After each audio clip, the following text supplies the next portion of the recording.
Hi friends, welcome back to our channel. ఈరోజు వీడియోలో మనము హెల్తీగా రాగి మాల్ట్ పౌడర్ ఎలా చేయాలో చూద్దాము. దీన్ని 1 సంవత్సరం పిల్లల నుండి 100 సంవత్సరాల దాకా ఎవరైనా తీసుకోవచ్చండి. చాలా మంచిది హెల్త్కి. ఇది ఎలా చేయాలో చూద్దాము. నేను ముందుగా ఇక్కడ రాగుల్ని శుభ్రంగా వాష్ చేసి ఒక రోజు ఎండలో పెట్టేసి తీసుకున్నానండి. ఎండ లేదంటే లోపలే ఒక 2 రోజులు నీటిలో ఆరబెట్టుకోవచ్చు. తర్వాత జొన్నలు తీసుకున్నాను. తెల్ల జొన్నలు వస్తాయి కదా, అవి తీసుకున్నానండి. తర్వాత కోడా మిలెట్స్ అంటారండి, అరికలు అంటారు తెలుగులో. ఇవి తీసేసుకున్నాను. తర్వాత గోధుమలు తీసుకున్నాను. తర్వాత సోయాబీన్ తీసుకున్నాను. తర్వాత గోడంబిలు తీసుకున్నాను. ఇవన్నీ కూడా మెజర్మెంట్స్ ఎంతెంత తీసుకున్నాను అనేది వేయించేటప్పుడు చెప్తానండి. తర్వాత ఫ్లాక్స్ సీడ్స్ తీసుకున్నాను. తర్వాత పెసళ్ళు తీసుకున్నాను. ఇవన్నీ కూడా మన హెల్త్కి చాలా మంచివన్నీ. మనం రోజు ఇవన్నీ తీసుకోలేము కాబట్టి ఇలా కనుక చేసుకున్నాం అనుకోండి, రోజు కూడా ఒక గ్లాస్ తీసుకుంటే చాలు. తర్వాత కాబూలి చెన్న తీసుకున్నాను. నల్ల శనగలు ఉంటే అవి కూడా తీసుకోవచ్చు. తర్వాత బాదామి తీసుకున్నానండి. తర్వాత మెంతులు, జీలకర్ర, అలాగే మిరియాలు, ఏలక్కులు తీసుకున్నాను. ఇవన్నీ కూడా డైజెషన్కి చాలా మంచివి. ఇవన్నీ కూడాను బాగా వేయించుకోవాలండి. ముందుగా నేను ఇక్కడ రాగులు వేయించుకుంటున్నాను. రాగులు అయితే నేను ఇక్కడ 3 కేజీల రాగులు తీసుకున్నానండి. శుభ్రంగా వాష్ చేసి నేను ఒక రోజు మొత్తం ఎండలో పెట్టి తీసుకున్నాను. మీకు ఆ ఎండ అవైలబుల్ లేదు అనుకుంటే ఫ్యాన్ కింద వేసేసి ఒక 2 రోజులు ఆరబెట్టుకుంటే సరిపోతుంది. ఇవి చక్కగా మంచి స్మెల్ వచ్చేదాకా వేయించుకోవాలండి. మనకు అప్పుడే తెలిసిపోతుంది. తర్వాత అరికలు వేయించుకుంటున్నానండి. వీటిల్ని నేను ఒక హాఫ్ కేజీ తీసుకున్నాను. 3 కేజీల రాగులకి ఇవి హాఫ్ కేజీ తీసేసుకొని చక్కగా ఇలా వేయించేసుకోవాలి. ఇవి కూడా అంతే, మనకు మంచి కలర్ అనేది అప్పుడే మనకు తెలిసిపోతుందండి. అలా వేయించుకోవాలి. తర్వాత గోధుమలండి. గోధుమలు నేను ఇక్కడ 300 గ్రామ్స్ తీసుకున్నాను. ఇవి కూడాను చాలా చక్కగా మంచి ఇవి చిటపటలాడుతూ ఉంటాయండి. అంతదాకా బాగా వేయించుతూ ఉండాలి. చూడండి, వీడియోలో చూపిస్తున్నాను ఎంత చక్కగా వేగిపోయాయి. కాస్త కలర్ కూడా చేంజ్ అయిపోయాయి. ఇలా కనుక వేయించుకున్నట్లయితే మనం మాల్ట్ పౌడర్ అనేది 6 నెలల దాకా పెట్టుకోవచ్చు. కొంచెం కూడా పురుగు పట్టకుండా ఉంటుంది. అందుకోసం అనేసి చాలా చక్కగా వేయించుకోవాలి. తర్వాత తెల్ల జొన్నలు వేయించుకుంటున్నానండి. నేను ఇక్కడ తెల్ల జొన్నలు హాఫ్ కేజీ తీసుకున్నాను. వీటిల్ని కూడా మీడియం ఫ్లేమ్లో పెట్టేసి మంటని అడ్జస్ట్ చేసుకుంటూ చిటపటలాడేదాకా వేయించుకోవాలి. వీటన్నిటిని కూడా నేను ఒక క్లాత్ మీద వేసేసానండి, చూపిస్తాను తర్వాత కాబూలి చెన్న వేసుకున్నానండి. కాబూలి చెన్న నేను ఇక్కడ 300 గ్రామ్స్ తీసుకున్నాను. వీటిని కూడా చక్కగా వేయించేస్తున్నాను. ఇవి కాస్త టైం పడుతుందండి వేగడానికి. మంటని మీడియం ఫ్లేమ్లో పెట్టేసుకొని ఇలా వేయించుతూ ఉండాలి. ఇవి అప్పుడే మనకు బాగా కలర్ అనేది చేంజ్ అయిపోతాయండి. అంతదాకా వేయించుతూ ఉండాలి. నేను ఇక్కడ మొత్తం చూపించలేదండి ఎంత దాకా వేయించుతున్నాను అనేసి. తర్వాత ఇందులోకి పెసలు తీసుకుంటున్నాను. నేను ఇవి 300 గ్రామ్స్ తీసుకున్నానండి. వీటిని కూడా కాస్త కలర్ చేంజ్ అయ్యేదాకా వేయించుకోవాలి. ఇవి కూడా బాగా వేయించాలండి, లేకుంటే పచ్చి స్మెల్ వస్తూ ఉంటుంది. అందుకని మనము ఇలా చూడండి, వీడియోలో చూపించిన విధంగా ఇలా కలర్ చేంజ్ అయ్యేదాకా వేయించుకోవాలి. తర్వాత సోయాబీన్ తీసుకున్నానండి. వీటిని కూడాను అంతే నీట్గా వేయించేసుకోవాలి. వీటిని నేను 300 గ్రామ్స్ తీసుకున్నానండి. మనకు సోయాబీన్ కూడా అంతే మన హెల్త్కి చాలా మంచిది. రిచ్ ప్రోటీన్ ఉంటుందండి ఇందులో. అందుకోసమని వీటిని కూడా మన డైట్లో ఇంక్లూడ్ చేసుకోవాలి.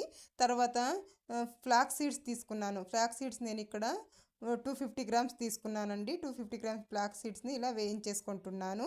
తర్వాత బాదామి తీసుకున్నాను. 200 గ్రామ్స్ బాదామి తీసుకున్నాను. వీటిని కూడా బాగా కలర్ చేంజ్ అయ్యేదాకా వేయించుకోవాలి. లేదు అంటే మనకి మాల్ట్ పౌడర్ అనేది తొందరగా పురుగు పట్టిపోతుందండి. అందుకోసం అనేసి ఇలా బాగా కలర్ చేంజ్ అయిపోవాలి. నేను వీడియోలో చూపిస్తాను చూడండి. ఇలా కాస్త ఇలా బాగా ఇలా కలర్ చేంజ్ అయ్యేదాకా వేయించినట్లయితే పురుగు పట్టకుండా ఉంటుంది. నేను అందుకనే చూపిస్తున్నాను. ఇలా కలర్ మొత్తం ఇలా చేంజ్ అయ్యేదాకా వేయించేసుకున్నాను. తర్వాత ఇందులోకి గోడంబిలు వేసుకుంటున్నానండి. గోడంబి 100 గ్రామ్స్ తీసుకున్నాను. తర్వాత గుమ్మడి గింజలు తీసుకున్నాను. వీటిల్ని 50 గ్రామ్స్ తీసుకున్నాను. ఇవి కూడా అంతే, కాస్త కలర్ చేంజ్ అయ్యేదాకా ఇలా వేయించేసుకోవాలి. తర్వాత 2 స్పూన్ల మెంతులు, 1 స్పూన్ జీలకర్ర, ఒక 7-8 ఏలక్కులు, తర్వాత మిరియాలు తీసుకున్నాను 1 స్పూను. ఇవి కూడా బాగా కలర్ చేంజ్ అయ్యేదాకా మంచిగా వేయించేసుకోవాలి. వీటిని వేయడం వల్ల డైజెషన్ ప్రాబ్లం అనేది రాకుండా ఉంటుందండి. అందుకోసం అనేసి వేస్తున్నాను, గ్యాస్ట్రిక్ అవ్వకుండా ఉంటుంది. వీటిల్ని ఇందులోకి వేసేసుకున్నాను. చూడండి, ఒక క్లాత్ పరిచేసి ఇలా వేసేసుకున్నాను.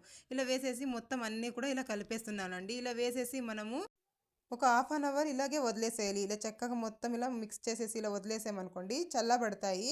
ఇవి చల్లారాక మనము మిల్ పట్టించుకోరావాలండి. అలా పట్టించుకొని వచ్చినట్లయితే మాల్ట్ పౌడర్ అనేది చాలా స్మూత్గా వస్తుంది. ఇలా మొత్తం నేను ఇక్కడ ఆరబెట్టేస్తున్నాను. ఇవన్నీ కూడా మన హెల్త్‌కి చాలా మంచివి. ఇవన్నీ కూడా మనము రోజు తీసుకోలేము కాబట్టి ఇలా అన్నీ కూడా మిక్స్ చేసేసి మనం వేయించి పౌడర్ చేసి పెట్టేసుకున్నామనుకోండి. రోజు ఒక గ్లాసు నేను చూపిస్తానండి ఎలా చేసుకోవాలనేసి. నేను ఇక్కడ ఒక బాక్స్‌లో వేసేసుకున్నాను. దీన్నైతే నేనిప్పుడు మిల్ పట్టించుకొని వచ్చి చూపిస్తాను చూడండి. పౌడర్ అయితే ఎంత స్మూత్‌గా వచ్చేసిందో చూస్తున్నారు కదా! ఎంత చక్కగా వచ్చేసిందో. ఇదైతే నాకు ఒక 6 నెలలు వస్తుందండి. నేనైతే రోజు తీసుకుంటాను. రోజు ఒక గ్లాస్ అయితే నేను తప్పకుండా తీసుకుంటానండి. పిల్లలకి కూడా రోజు ఒక గ్లాస్ ఇచ్చినట్లయితే చాలా మంచిది. మనం హార్లిక్స్, బూస్ట్ అన్నీ ఇస్తుంటాం కదా! దానికి బదులుగా ఇలా చేసి చూడండి. నేను దీన్ని ఎలా చేసుకోవాలో చూపిస్తాను చూడండి. నేను ఇక్కడ 2 స్పూన్ల మాల్ట్ పౌడర్ తీసేసుకున్నాను. తర్వాత కొద్ది కొద్దిగా ఇలా వాటర్ వేస్తూ ఇలా కలిపేసుకోవాలి. జారుడుగా కలిపేసుకోవాలండి. చూస్తున్నారు కదా! ఇలా వీడియోలో చూపించిన విధంగా. ఉండలు లేకుండా ఇలా కలిపేసుకోవాలి. మనము ఆడవాళ్ళు పనిలో పడిపోయి అసలు బ్రేక్‌ఫాస్ట్ ఎప్పుడు చేస్తామో తెలీదండి. పిల్లలకు స్కూలుకి పంపియడము, అలాగే స్నానము, పూజ అనేసి లేట్‌గా తింటూ ఉంటాం. అలా కాకుండా ఇలా చేసుకొని ఒక గ్లాస్ తాగేసామనుకోండి చాలా మంచిది హెల్త్‌కి. నేను ఇప్పుడు చూపించిన గ్లాస్‌తో 2 గ్లాసుల వాటర్ తీసేసుకున్నాను. అందులోకి చూడండి బాగా మరిగిన తర్వాత వాటరు మనం ముందుగా కలిపి పెట్టుకున్నది ఉంది కదా మాల్ట్ పౌడరు, దాన్ని ఇలా వేసేసి ఇలా బాగా మిక్స్ చేసేస్తున్నాను. చూడండి ఇలా చిక్కగా అయిపోతుంది. చూపిస్తున్నాను కదా ఇలా. ఇలాంటప్పుడు స్టవ్ ఆఫ్ చేసేసి ఇది చల్లారాక మజ్జిగ కలిపేసుకొని కూడా తాగేయచ్చు. చాలా చల్లగా ఉంటుంది కడుపులో. ఇలా కాకుండా నేనైతే ఎలా చేస్తాను అంటే ఇలా చక్కగా మరుగుతూ ఉన్నప్పుడు ఇందులోకి ఒక హాఫ్ గ్లాస్ పాలు పోసేస్తానండి. పాలు పోసిన తర్వాత ఒక పొంగు వచ్చేదాకా మరిగించేసుకోవాలి. నేనైతే ఇందులోకి చక్కెర కానీ బెల్లం కానీ ఏమి కూడా వెయ్యనండి. ఇది తాగడానికి అంత బాగుంటుంది. ట్రై చేసి చూడండి. మీకు కావాలి అనుకుంటే కొంచెం బెల్లం కానీ చక్కెర కానీ ఈ స్టేజ్లో మనము యాడ్ చేసుకోవాలి. చూడండి ఇది చక్కగా మరుగుతూ ఉంది కదా! ఇప్పుడు స్టవ్ ఆఫ్ చేసేసి సర్వ్ చేసేసుకోవడమే. హెల్త్‌కి చాలా మంచిది. తప్పకుండా ట్రై చేసి చూడండి. మనము 6 నెలలకు ఒక్కసారి కష్టపడ్డామంటే చాలు. ఇలా చేసి పెట్టేసుకున్నాం అనుకోండి పిల్లలకి, పెద్దలకి అందరికి కూడా చాలా మంచిది. ట్రై చేసి చూడండి. ఇదండి ఇవాల్టి వీడియో. మీకు గనుక వీడియో నచ్చింది అనుకుంటే లైక్ చేయండి, షేర్ చేయండి, ఛానల్‌కి సబ్స్క్రైబ్ చేసుకోండి friends. Thank you for watching.